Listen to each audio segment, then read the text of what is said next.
Hi, everyone. Today I want to share a new story with you. I hope you enjoy it. You're paid too much for what you do.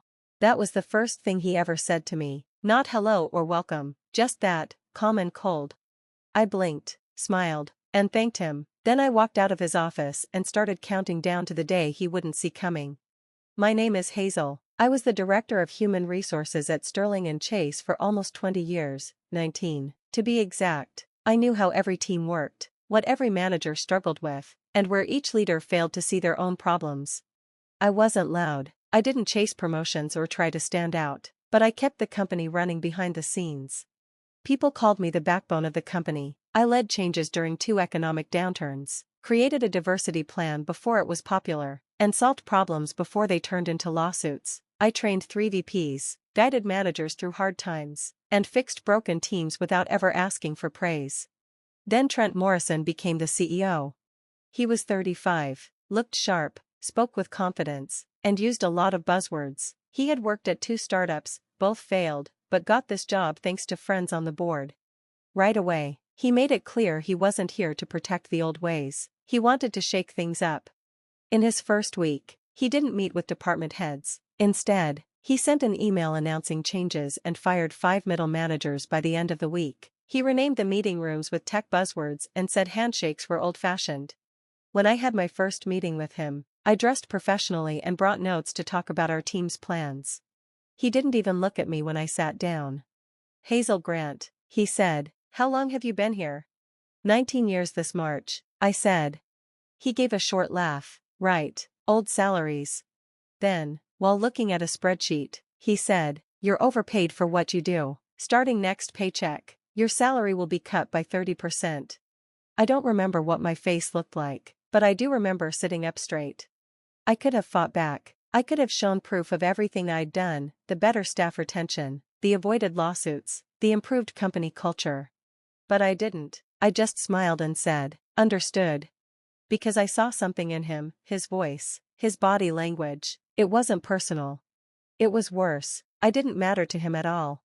To Trent, I was just a number. He saw a woman close to 50, not flashy, not trendy, and thought he could quietly push me out.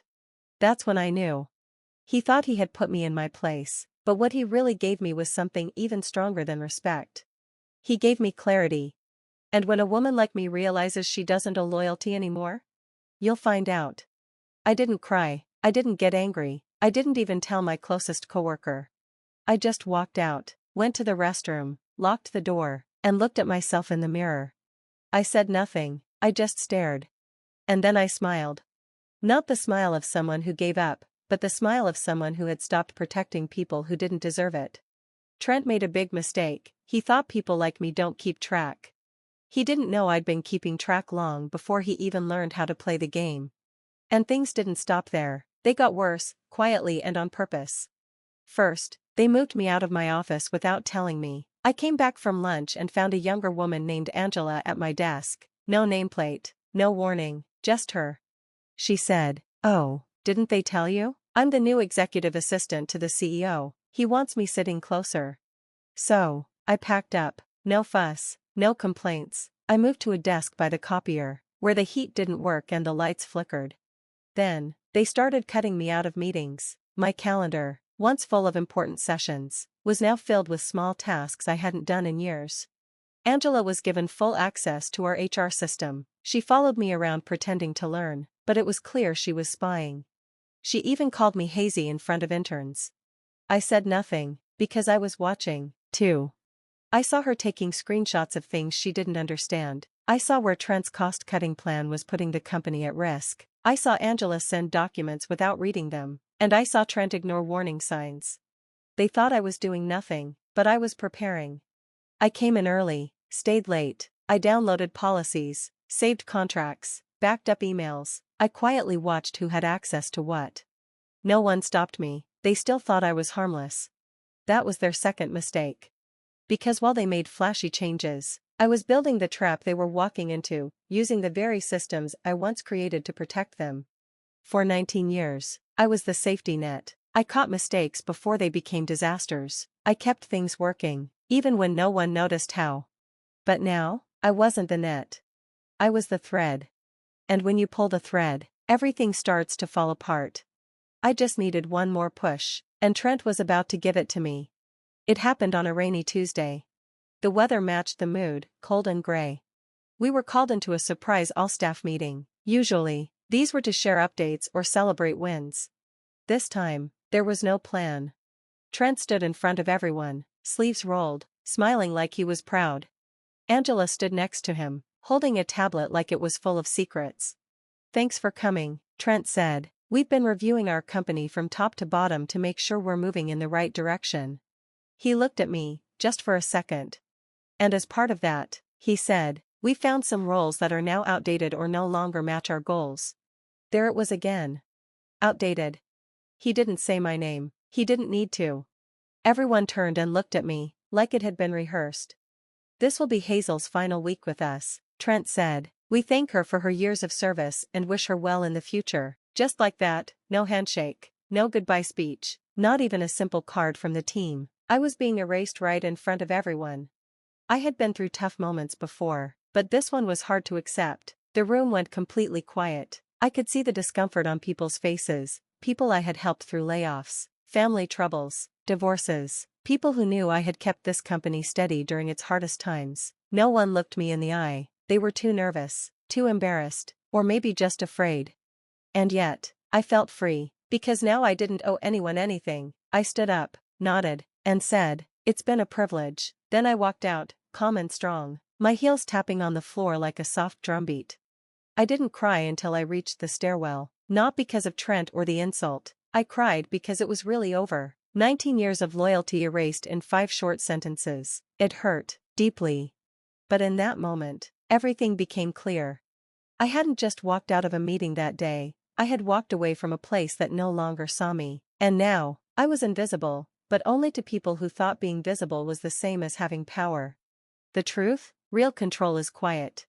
That night, I turned on an emergency plan I had quietly built years ago, just in case of disasters or sudden leadership failures. It was a system that, once activated, would begin locking people out unless it was reset using 2 codes. One of those codes was mine, and no one else had it.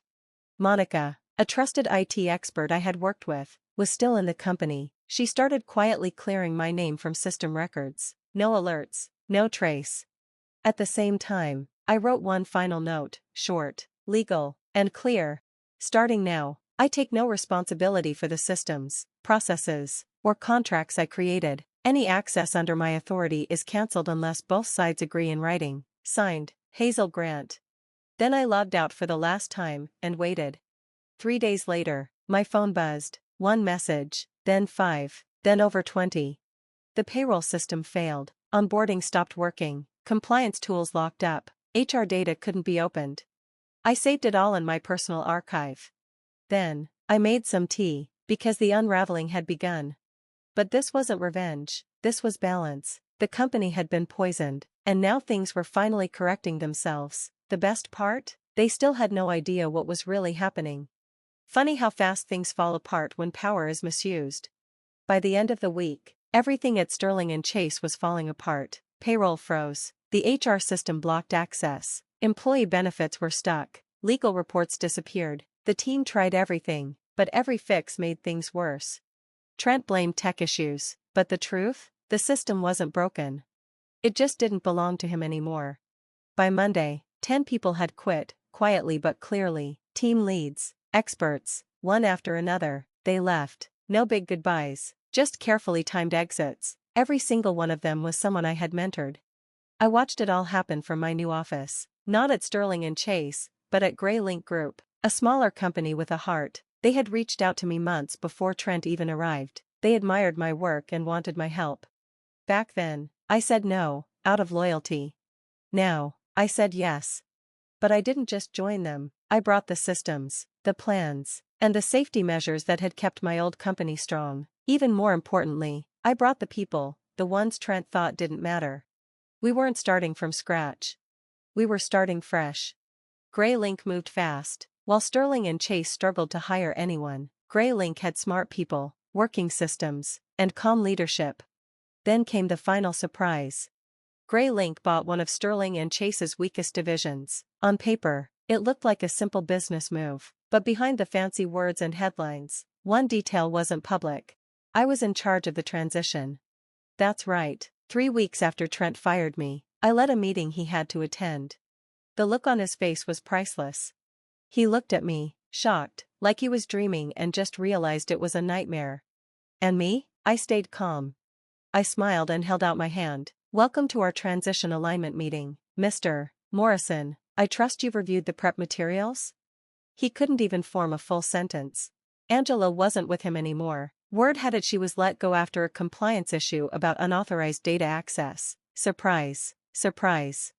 Honestly, it almost felt too perfect. The man who had cut my salary and stripped my title was now sitting across from me, reading from a presentation I wrote, trying to understand systems I designed. In a company I helped build, I didn't gloat. I didn't have to. My presence spoke volumes. Integration continued smoothly under my leadership. Trent was assigned to an advisory task force with no real authority. It was like they put him on the bench, a figurehead with no power, and the people who once ignored me, they now waited for my approval.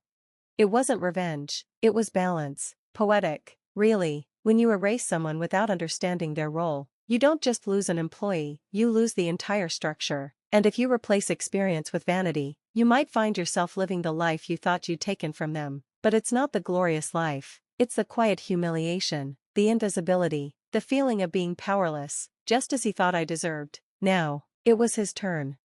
Trent didn't last long in his sidelined role. For someone who built his identity around titles and control, being reduced to a powerless advisor was suffocating. His name was still on the door, but that door no longer led to anything important. He started showing up late, missing meetings, and stumbling through updates like a man trying to read from a script he hadn't written. And the worst part? No one cared. He was fading quietly, just as he had tried to erase me. The irony wasn't lost on me, it was pure poetry. Meanwhile, I kept doing what I had always done, keeping things moving. The integration between Gray Link and the acquired RD division was completed 3 weeks ahead of schedule. Employee retention stabilized. Teams began working together again. Morale wasn't just improving, it was thriving. People weren't just working harder, they were hopeful, they felt seen. And it wasn't about me, it never had been. But I wasn't invisible anymore either, and that mattered. One afternoon, I saw Trent standing alone in the break room, staring blankly at the coffee machine. He looked smaller, older, like someone who had aged 10 years in just 3 weeks. He turned when I passed. "Hazel," he said, his voice low, "can we talk?" I paused. Of course.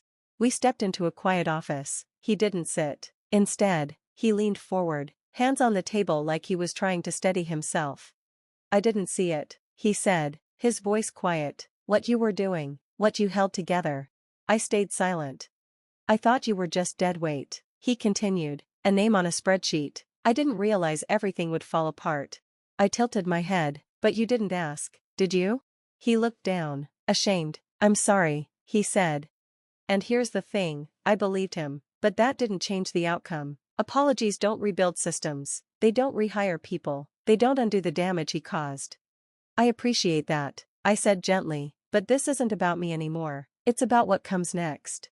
He nodded, almost broken. For a second, I almost felt bad for him, almost, but then I remembered the day he slashed my salary, humiliated me in front of my peers, and replaced me with Angela. I remembered packing up my desk while she sat in my chair. I remembered the silence as I walked out, and just like that, the sympathy disappeared. Some people have to experience the lesson themselves before they understand it. That evening, I got a message from the board. Trent would be leaving his position entirely. The official wording was voluntary resignation, but we all knew the truth. He was done. The kicker? He had been offered a job in one of Gray Link's remote offices, reporting to someone half his age in a junior advisory role. Talk about a reversal. The man who once said I was overpaid was now offered a fraction of his old salary to do almost nothing. Poetic justice. I didn't gloat, I didn't brag, but I allowed myself one moment of quiet satisfaction. I opened the drawer where I'd kept the letter he gave me, the one announcing my pay cut. I looked at it one last time, then shredded it into tiny pieces and dropped them in the recycling bin. That chapter was closed. But the story wasn't over, because this wasn't just about Trent. It was about every woman who's been told she's too quiet to lead, too old to matter, or too expensive to keep. It was about proving, without needing to shout, that value isn't always loud. That stability isn't weakness. That legacy isn't dead weight. It's a foundation. And once you've rebuilt on solid ground, you don't just rise, you last. After everything calmed down, I didn't rush to make a big announcement. No press release, no grand speeches, no spotlight. I didn't need a title to prove my worth. I had already shown the most important thing: what I built could outlast me.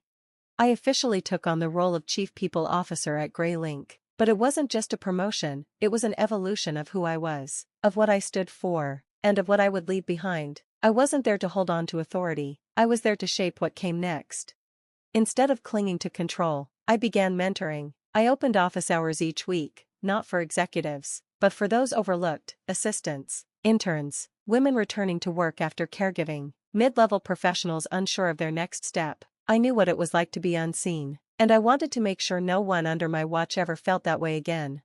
I started a leadership program for women over 40 called Second Bloom. The idea was simple: legacy doesn't mean you're fading, it means you're finally blossoming.